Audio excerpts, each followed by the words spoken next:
네, 하나님의 말씀 사도행전 2장 42절입니다.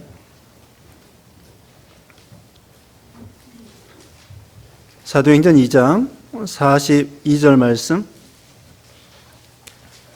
그들이 사도의 가르침을 받아 서로 교제하고 떡을 떼며 오로지 기도하기를 힘쓰니라.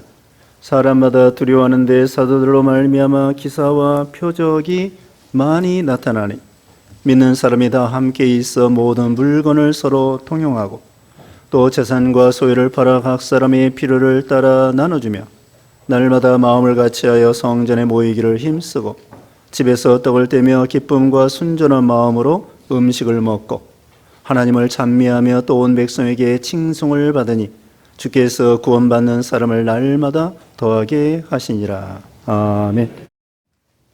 오늘 본문은 사도행전 2장 42절로 끝에 47절까지입니다.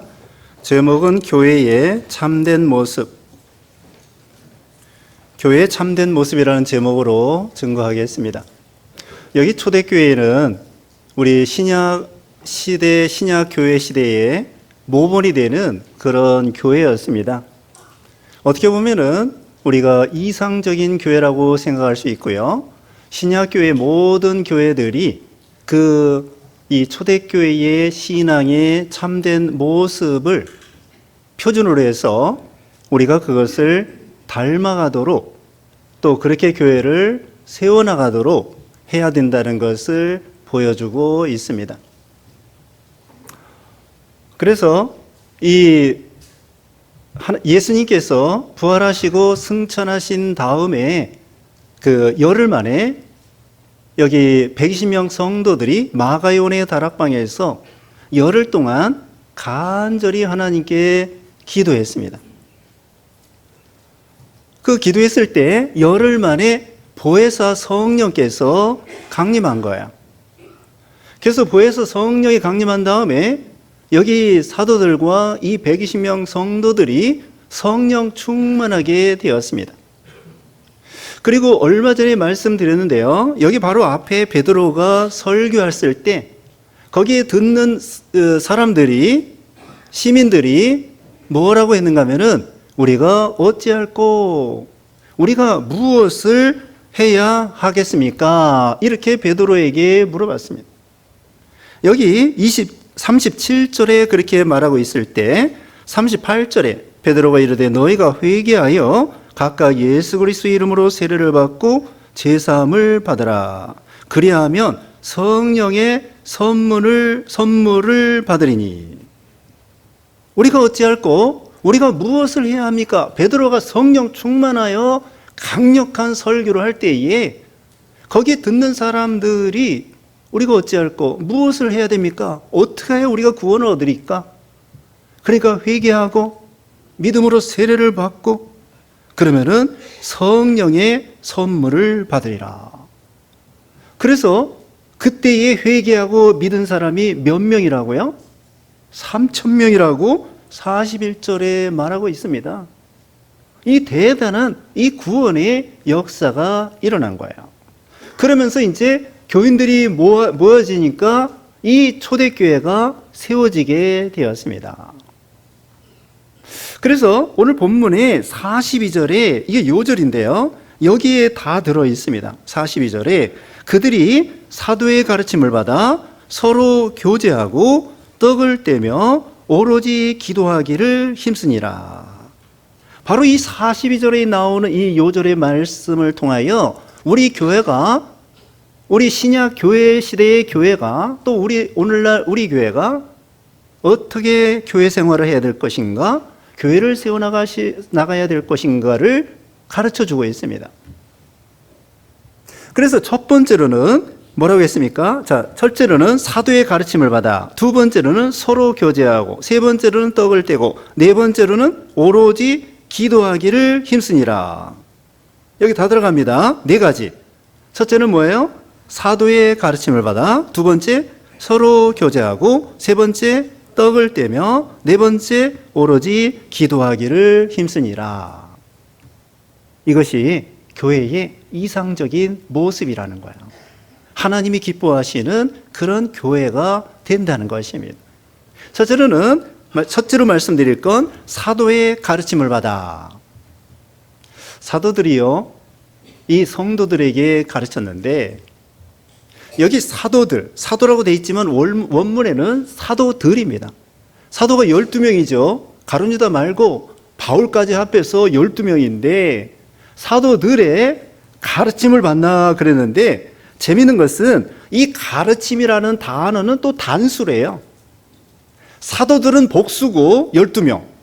그 다음에 이 가르침은 단수인데, 이것은 뭘 가리키느냐? 사도들이 여러 명이 예수님에 대한 진리를 가르친다고 할지라도 그 진리의 내용은 하나라는 거예요.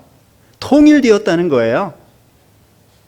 이 말 저 말이 아니라 바른 복음, 진짜 복음, 진리는 일맥상통하고 하나가 된다는 뜻이에요. 이 말 저 말, 지방방송국이 아니라 그냥 본부 방송국이 똑같이 전국에 그 지방방송국이 같이 그걸 틀어주는 것처럼 사도들이 12명이고 제자들이 수십 명이고 이제 120명 성도들이 또 나중에는 3,000명이 되는데, 이 모두가 한마디로 말씀하면은 한 목소리가 나오는 거예요. 한 목소리. 그게 뭡니까? 예수님을 믿음으로 구원받는다. 여기 아까 말한 대로 회개하라. 예수 그리스도의 이름으로 세례를 받아라. 그리고 성령 충만하라. 이 진리의 말씀, 이게 한마디로 쭉 내려가는 거예요. 그래서 기독교가 오늘날 교회들이 여기까지 존재할 수 있었던 것입니다. 이게 기초입니다.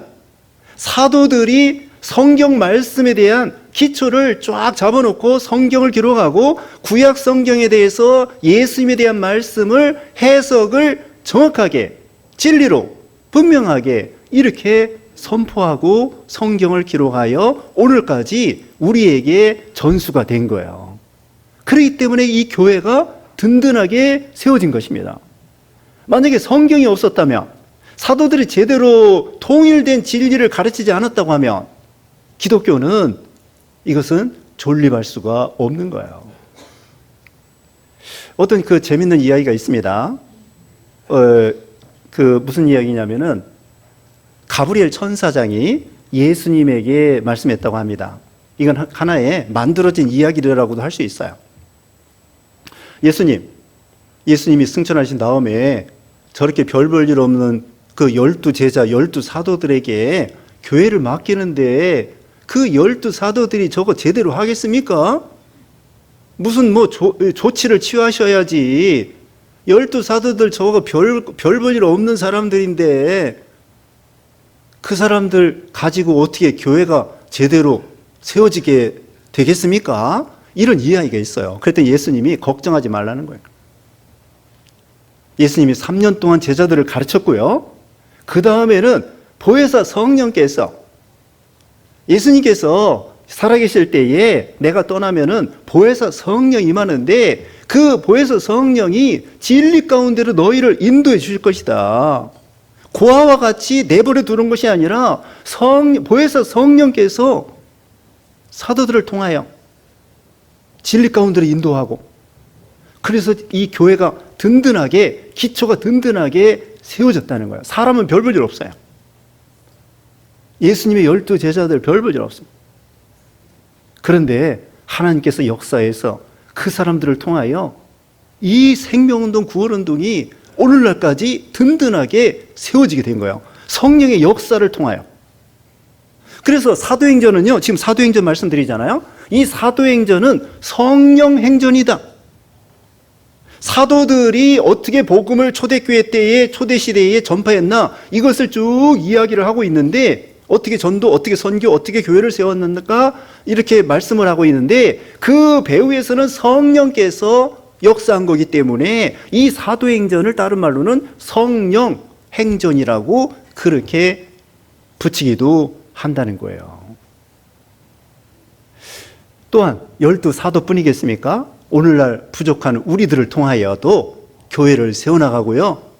여러분도 교회의 일원이 되는 거예요. 한 사람 한 사람이 모여서 두세 사람이 내 이름으로 모인 곳에 나도 그 중에 있다. 여러분이 한 사람 한 사람 다 빠져나가가지고 나 혼자만 남는다. 그건 교회가 아니에요. 생각을 해보세요. 다 나가고 한 사람 한 사람 빠져나가고 나 혼자만 남는다. 그건 교회가 존립할 수가 없는 것입니다. 그러니까 한 사람 한 사람이 모여가지고 우리 교회가 되는 것처럼 한 사람 한 사람이 얼마나 중요한지 몰라요. 이제 곧 여기 말씀드리는데요. 자, 바로 이제 말씀드리겠습니다. 두 번째로는 어쨌든 사도들의 가르침을 받고 잘 배우고 잘 가르치고 잘 전수하고 교육을 시키고 신학교 세우고 신학생 양육하고 주일학교 아이들 가르치고 양육하고 가정에서 자녀들에게 또 부모님들이 자녀들을 교육시키고 신앙교육. 그래야 교회가 든든하게 세워진다는 거예요. 교육이 중요합니다. 유대인들이요, 유대 나라가 망할 때 그 왕에게 한 가지 청했다고 합니다. 회당을 지을 수 있도록 해주세요. 회당. 그래서 별거 아닌 줄 알고 왕들이 그 회당을 허락해 주는 거예요. 그래서 유대인들이 곳곳에 회당을 세워가지고 그 다음에 신앙 교육을 시키는 것입니다.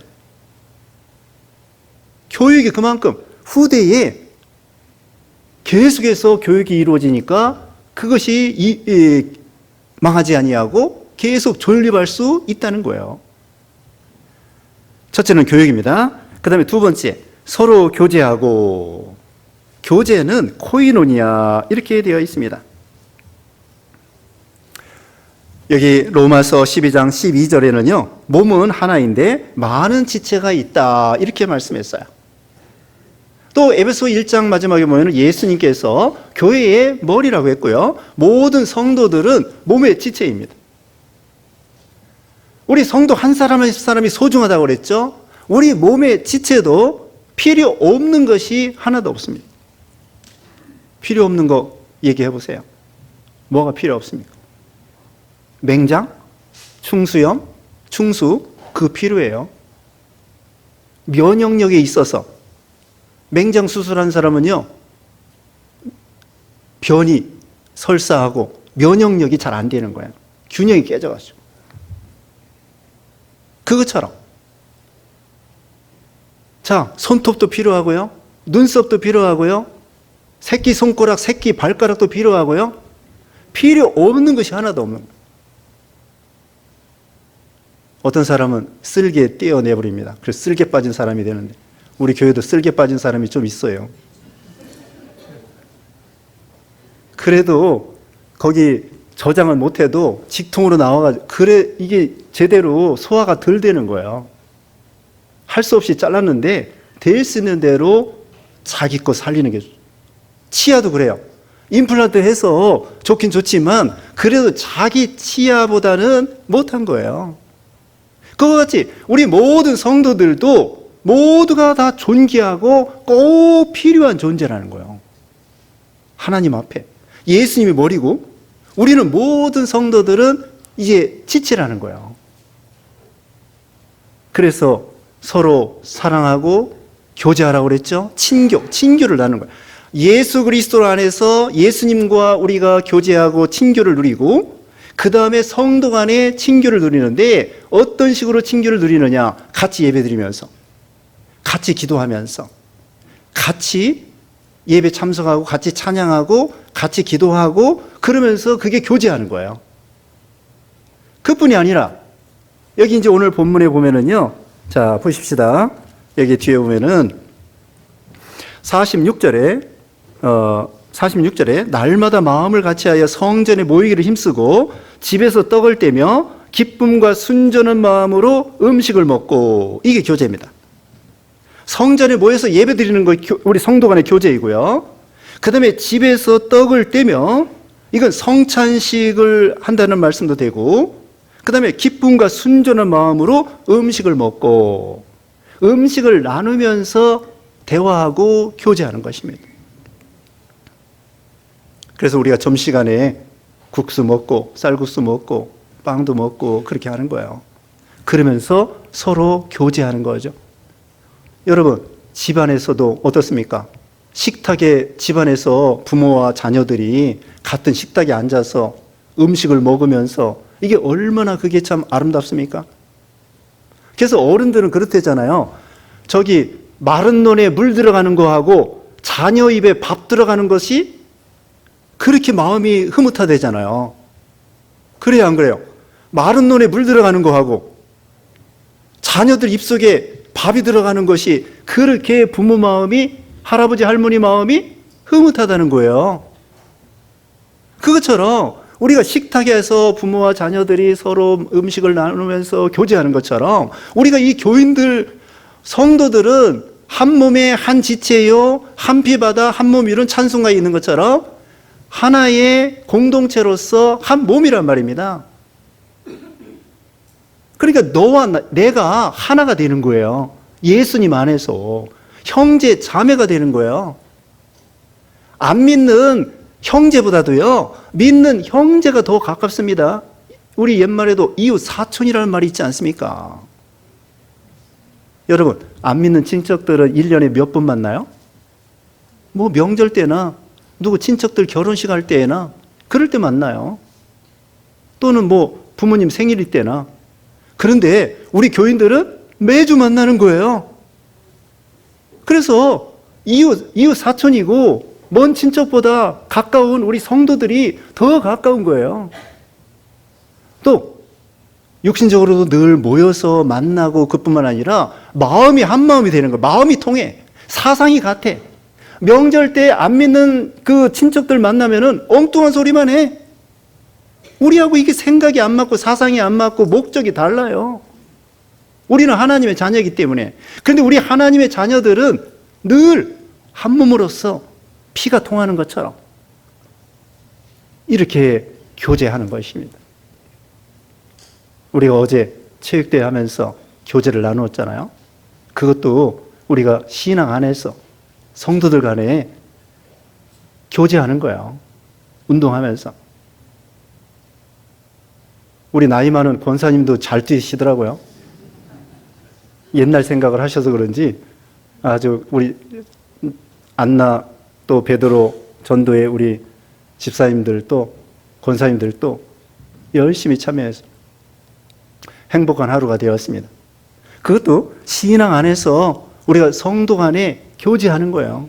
안 믿는 사람들하고 술 먹고 방탕하고 그 재미가 없어요.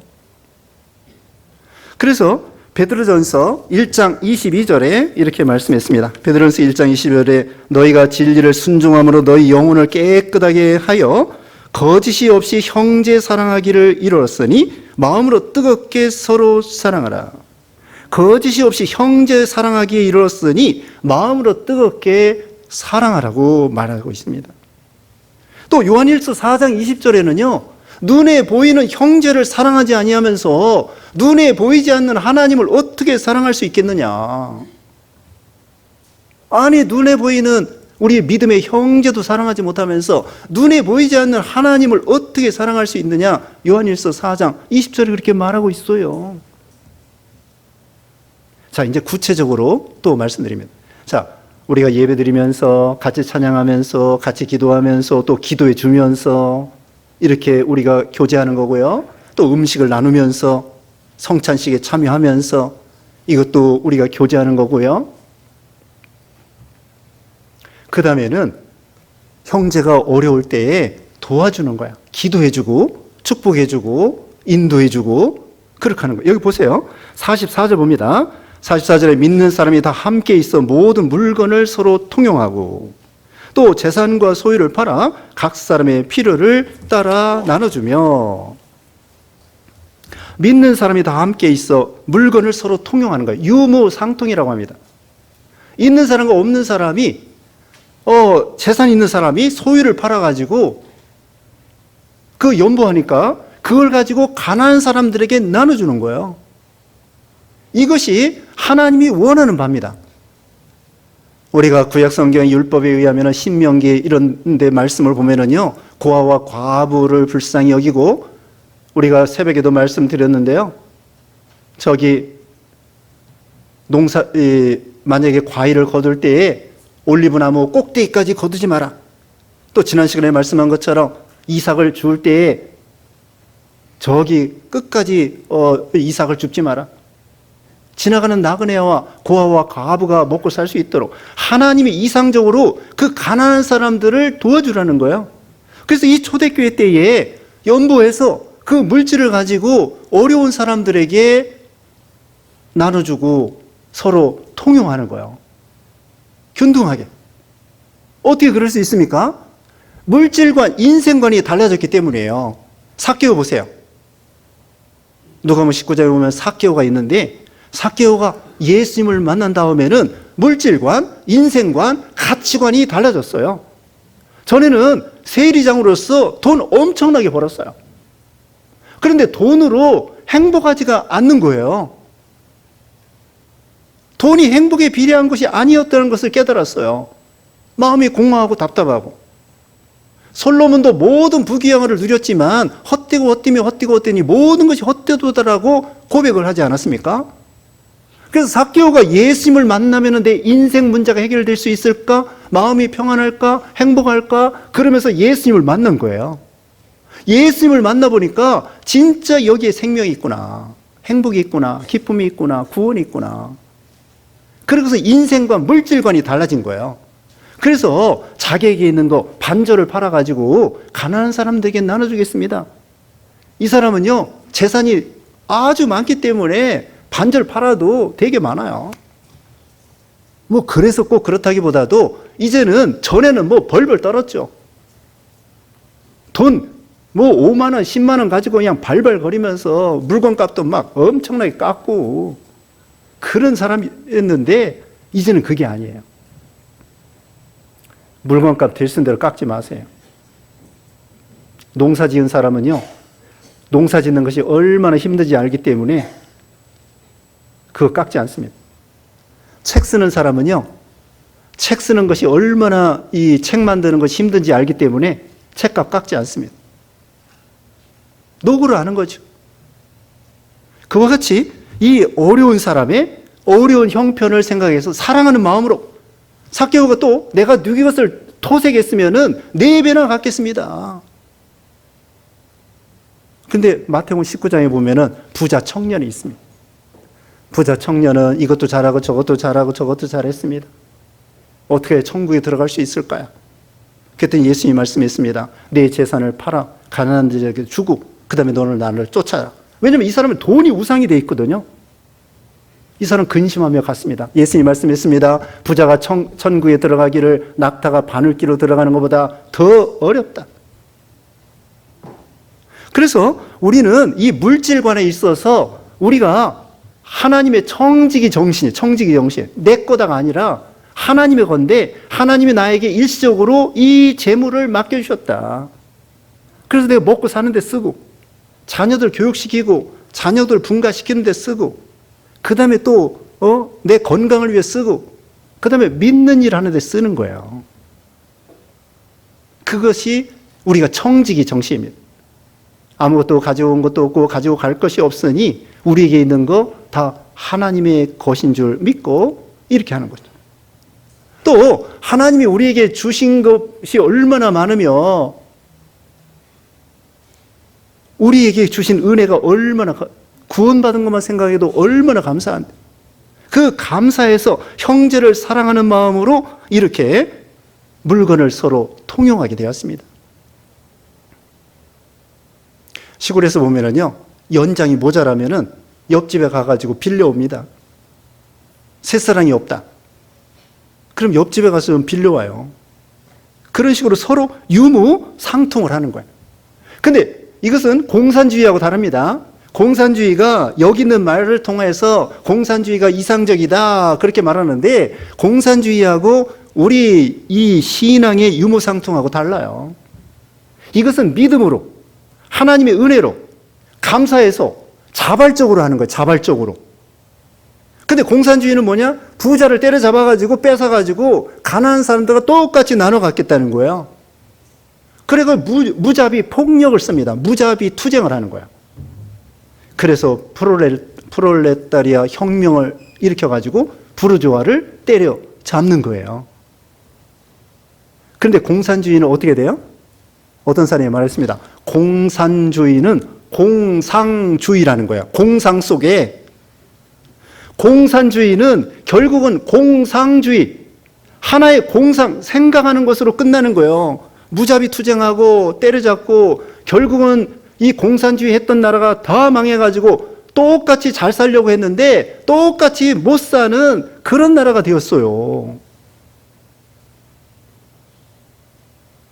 우리가 참 공산주의 안 하고 자유민주주의 한 거, 이거 자본주의도 물론 폐단이 있죠. 이거 얼마나 감사합니까? 자본주의 폐단은 부익부 빈익빈이 폐단이에요. 근데 그래서 어떻게 하느냐? 기부를 해야 돼요. 우리 예수 믿는 신자들은 연보하고 그 다음에 기부하고 어려운 사람 도와주고 이것이 자본주의의 폐단을 좀 해소하는 거예요. 그리고 돈 있는 사람들은 세금도 많이 내고 돈 있는 사람 세금도 많이 내야 돼. 그래야 이 국민들이 사회 복지가 되는 거예요. 그래서 미국의 버핏이나 또 마이크로소프트 누구예요? 빌 게이트나 이런 사람들이요 기부 많이 합니다. 우리나라 연예인들도요 기부 많이 하는 사람 있어요. 그게 자본주의 폐단을 좀 해소하는 거야. 여기는 자발적으로 하나님의 은혜에 감사해서 이렇게 서로 나눠주는 거예요. 이게 교제하는 것입니다. 그리고 우리가 성도 간에 차별을 해서는 안 됩니다. 인종차별, 유무식차별, 빈부차별, 남녀차별. 우리는 모든 걸 다 평등으로 생각해요. 어떤 흑인만 다니는 교회, 백인만 다니는 교회가 있었대요. 어떤 흑인이 백인 교회에 가려고 하는데 백인 교회에서 NO 그러는 거예요. 그래서 예배당 밖에 앉아 있는데 어떤 사람이 찾아왔더래요. 그러면서 나도 이 예배당에 못 들어갔다고. 나는 내 친구 예수다. 그런 이야기가 있습니다. 예수님도 못 들어가는 그런 백인만 다니는 교회. 그런 교회는 이상적인 교회가 아니라는 거예요. 아무나 문턱을 낮춰서 아무나 들어올 수 있는 거예요. 장애인도 올 수 있고 노인도 올 수 있고 가난한 사람도 올 수 있고 다시 말하면 빈부, 유무식, 신분 그런 차별 없이 우리나라가요 양반이 없어진 것이 얼마나 감사한 일입니까? 어떻게 해서 양반이 없어졌을까요? 일제강점기 시대에 나라가 망했기 때문에 양반 없어진 거예요. 또 6.25 때문에 양반이 없어진 거예요. 이게 감사한 거예요. 지금까지도 만약에 우리가 양반, 상놈, 상민 이렇게 했다 그러면은 이 복음의 발전에 큰 지장이 될 거라고요. 근데 우리나라 감사한 것은 양반, 상민 다 없어진 거예요. 누구나 다 평등하게. 그래서 우리가 이 복음이 잘 전파될 수 있어요. 그 전라북도에 금산교회가 있습니다. 기역자 예배당인데요. 금산교회가 있는데 그 교회에 이자희 마부가 있었고 그 다음에 조덕삼 장로가 있었어요. 그 지주. 조덕삼 장로가 나중에 장로가 됐는데 조덕삼 씨 그 집에 마부로 있는 이자익이라고 하는 사람, 청년이 있었어요. 근데 나중에는 어떻게 됐냐? 이 마부가 먼저 목사가 된 거예요. 그리고 나중에 이 조덕삼 이분이 장로가 된 거예요. 그래서 이 조덕삼 장로가 시험 들 줄 알았는데 시험 들지 아니하고 괜찮다고. 우리 집에 머슴 마부가 먼저 장로가 되고 먼저 목사가 되고 얼마나 좋은 일이. 그래서 나중에는 그분이 총회장까지 됐어요. 그 마부였던 머슴이었던 이자익이라고 하는 분이 총회장까지 되고 또 그 장로님은 또 잘 받들어가지고 나중에 그 교회를 모셨어요. 이게 얼마나 아름다운 관계입니까? 그래서 이 조덕삼 장로 자녀들 중에는 국회의원도 나오고요. 이와 같이 그게 바로 교제하는 거예요. 차별이 없어. 우리가 또 인사 잘해야 됩니다. 인사 잘하고 계십니까? 우리가 주일날 왔을 때 아는 사람끼리만 인사하면 안 돼요. 그게 바로 교통이 안 되는 거예요. 마치 동상이 걸리면은 피부, 이 살이 썩어지고 마비가 되는 것처럼 인사 안 하면 안 됩니다. 모든 사람에게 인사해야 돼요. 오늘은 새로운 사람에게 내가 인사해야 되겠다. 또 새로운 사람에게 말 걸어야 되겠다. 또 새로운 사람하고 음식을 먹어야 되겠다. 그게 믿음이고 그게 교제하는 거예요. 자기끼리끼리만 인사하고 끼리끼리만 만나고 끼리끼리만 대화하고 끼리끼리만 몰려다니고 끼리끼리만 밥 먹고 그건 교통이 끊어진 거예요. 나머지 사람들에게는 떨어져 나갑니다. 누구나 차별이 없이 같이 음식을 먹고 오히려 새 사람을 만나서 특별히 전도 임원들 이런 분들은 자꾸 그 회원들 자꾸 찾아가서 또 만나고 또 얘기하고 또 대화하고 또 음식 먹고 그렇게 해야 돼요. 세겹줄은 쉽게 끊어지지 않는다고 했습니다.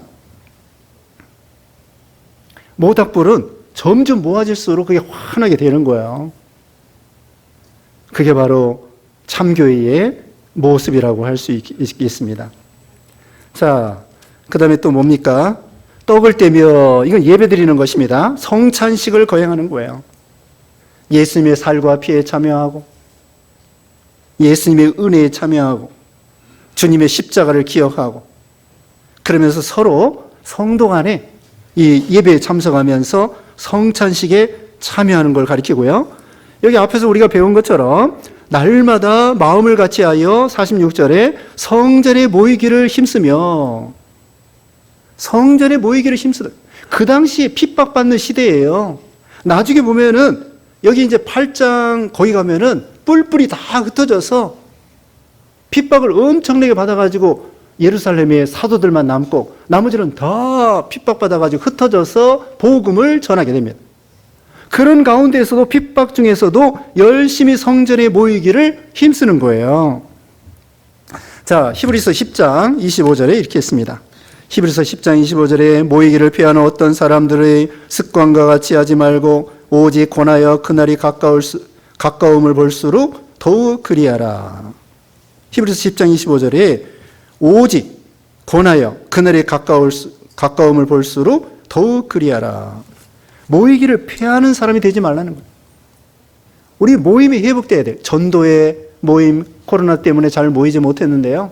전도의 모임도 회복하고 예배에 빠지지 말고 예배 시간에 잘 참여하고 이것이 바로 떡을 떼며 하나님 앞에 예배 드리면서 교제하는 것입니다.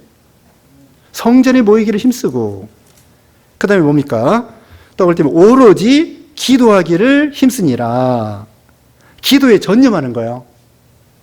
여기 1장 14절에도 예수님이 승천하신 다음에 열흘 동안 회개하면서 하나님 의지하면서 핍박 중에 예루살렘을 떠나지 않으면서 그 열흘 동안 완전히 전심으로 한 기도 전문.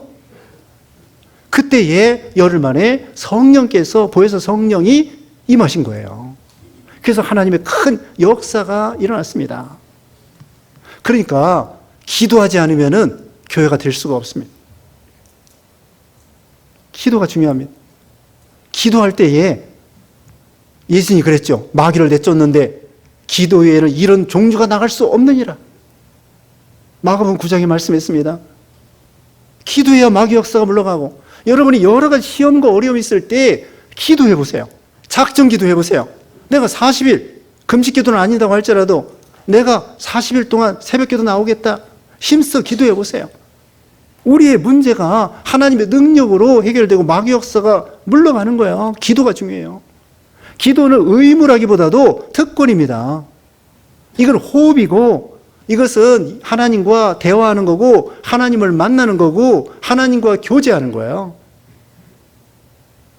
이 기도 시간 하루에 30분이라도 기도해야 돼요.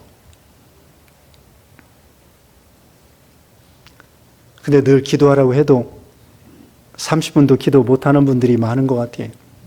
그러면 우리가 신앙생활에 있어서 마귀의 종노릇하고 시험에 빠지고 죄악에 빠지고 또 모든 사건과 어려움이 막 일어나고 분란이 일어나고 그러기가 쉬워요. 우리 자기가 먼저 기도하고 그 다음에는 교육자들에게 기도 부탁하고 구역장들에게 기도 부탁하고 기도하세요. 가정일에 대해서, 교회에 대해서, 국가에 대해서 기도하세요. 기도는 만능이에요.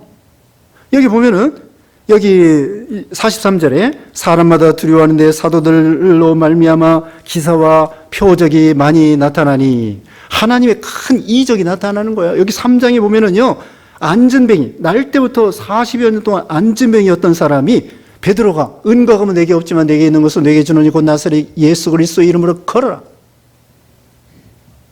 그 걸을 수 없는 사람이 하나님의 능력으로 걷는 거예요. 여기 기도하다가 성전에 올라가서 기도하러 올라가다가 기도해야 됩니다. 그 다음에 이제 47절 마지막으로 보겠습니다. 하나님을 찬미하며 또 온 백성에게 칭송을 받으니 주께서 구원받는 사람을 날마다 더하게 하시니라. 하나님을 찬미하고 찬양했습니다. 구속받은 은혜에 감사해서 찬양하는 것. 여러분, 교회 와서만 찬양하지 말고요, 집에서도 찬송가 하루에 몇 곡 정도 부르세요. 그럼 은혜가 되고요, 건강에도 유익이 됩니다. 폐가 좋아져가지고 건강에도 유익이 돼요. 또 금요일날 찬양 기도에도 참석하시고요, 찬양하면서 기도하는 것입니다. 온 백성에게 칭송을 받으니, 이렇게 하니까 칭송 안 받을 수 없죠. 생각해 보세요. 가난한 사람 도와주지, 선을 베풀지, 그 다음에 사랑이 넘치지, 그 다음에는 서로 교제하고 아름다운 그런 관계가 이루어지지, 하나님을 찬양하니까 막 성령의 은혜가 넘치지. 그러니까 사람들이 다 부러워하는 거야. 나도 저 교회에 가고 싶다, 이런 생각을 하는 거죠. 이런 말이 있습니다. 어떤 총독이 있는데, 플리니우스 총독이라는 사람이 그 트라이안 황제에게 서신을 보냈어요. 기독교인들을 조사했는데 그들은 법 이상을 실천하는 사람들이다. 그들은 법 이상을 실천하는 사람이라고 어떤 로마 총독이 기독교 단체에 몰래 숨어서 예배드리는 그 사람들을 조사했는데, 기독교인들은 법 이상을 실천할 그런 법 없이도 살 수 있는 사람들이에요. 그걸 황제에게 보고한 거예요. 그 정도로 이 세상의 왕들도 믿는 사람들을 칭찬할 정도로. 지난 시간에 말씀했습니다. 룻이 그 동네 사람들한테 다 평가에 있어서 칭찬받고 인정받았다는 거예요. 어떻게 그 모압 땅을 떠나서 시어머님을 따라 이 땅에 와서 어떻게 충성하는, 어떻게 믿음을 썼는지 동네 사람들이 다 아는 거야. 그 좋은 이미지를 통하여 그 보아스도 알게 되고. 로마서 14장 18절에 이랬습니다. 로마서 14장 18절에 이로써 그리스도를 섬기는 자는 하나님을 기쁘시게 하며 사람에게도 칭찬을 받느니라. 어떻게 해요? 하나님을 기쁘시게 하며 사람에게도 칭찬을 받느니라. 여러분 가정에서, 또 직장에서, 동네에서 칭찬 듣는 사람, 이러면은 교회가 어떻게 부흥될 수밖에 없겠죠? 사람들이 그 교회를 칭찬하고 그 집사님, 권사님을 칭찬하고, 그러면 그들의 아름다운 모습을 통하여, 여기 표적과 기사, 이적이 많이 나타났다고 했죠? 그건 안진뱅이가 일어나고 죽은 자가 살아나고 그것만을 가리킬까요? 뭐겠습니까? 이적과 표적이 막 나타났는데 죽은 자가 살아나고 막 병든 자가 살아나고 고침받고, 그것만 이적일까요? 뭘 것 같아요? 뭐냐면요, 사람이 변화되는 거예요. 인성이 변화되는 거예요. 나쁜 사람이 좋은 사람이 되는 거예요. 삭개오와 같이 돈만 알았던 사람이 믿음을 쓰는 거예요. 사람이 인생이 달라지는 거야. 그 변화된 모습이 기적이라는 거죠. 그게 이적이라는 거예요. 야, 저 사람은 김익두 목사, 황해도 안악장의 깡패였는데 어떻게 저 사람이 깡패가 목사가 될 수 있겠는가? 그게 이적이라. 1907년에 평양 대부흥회가 있었습니다. 부흥이 있었습니다. 그때 길선주 목사님이 먼저 회개했습니다. 내 친구가 죽으면서 친구가 죽으면서 자기에게 뭐라고 했냐면은, 친구 부인이 세말 줄을 모르니까 네가 내 재산을 좀 잘 건사해가지고 내 아내에게 잘 이렇게 돈을 맡겨라. 그런데 그 돈을 세마는 중에 이 길선주 목사가 장로였을 때예요. 돈을 $100 정도 슬쩍 횡령을 했어요. 그러다가 이제 장로로서 이제 그게 막 1907년에 사람들이 다 회개하고 통고하는, 자기가 먼저 내가 친구 돈을 글쎄 건사하라고 했는데 내가 돈을 $100 정도의 그 가치로 내가 횡령했습니다. 그러면서 내가 악한 것 같은 사람입니다. 목사가, 이거 장로가 막 앞장서서 철저히 회개하니까 온 백성들이 이런 죄, 뭐 저런 죄 막 다. 그래서 그런 회개 운동을 통하여 사람들이 칭송하고, 그 다음에 완전히 예전에 영국의 웨슬레 이 부흥 운동할 때는요, 술집이 다 문을 닫았대요. 술집이 다 문을 닫을 정도로 그런 부흥 운동이 있었다는 거예요. 그만큼 그 사람들의 변화된 모습이 그게 바로 기적이고 이적이라는 거예요. 그래서 우리도 오늘 본문에 있는 말씀대로 우리가 하나님을 기쁘시게 하고 또 하나님 앞에, 사람 앞에 칭찬받는 그런 아름다운 교회와 성도님들 되시기를 주님의 이름으로 축원합니다. 기도하겠습니다. 거룩하신 하나님 감사합니다. 초대교회의 모습, 아름다운 참된 모습 보여주셨사오니 우리가 성경 말씀, 진리의 말씀에 굳게 서고 서로 교제하며 사랑하며 또 예배 잘 참석하고 기도하고 찬양하고 또 하나님을 기쁘시게 하며 사람들에게 칭찬받아서 교회가 부흥되고 우리 신앙이 회복되고 또 변하여 새 사람이 되어서 하나님께는 영광이 우리에게는 축복이 되게 해주셨기를 원하옵고 예수님의 이름으로 기도드리옵나이다. 아멘.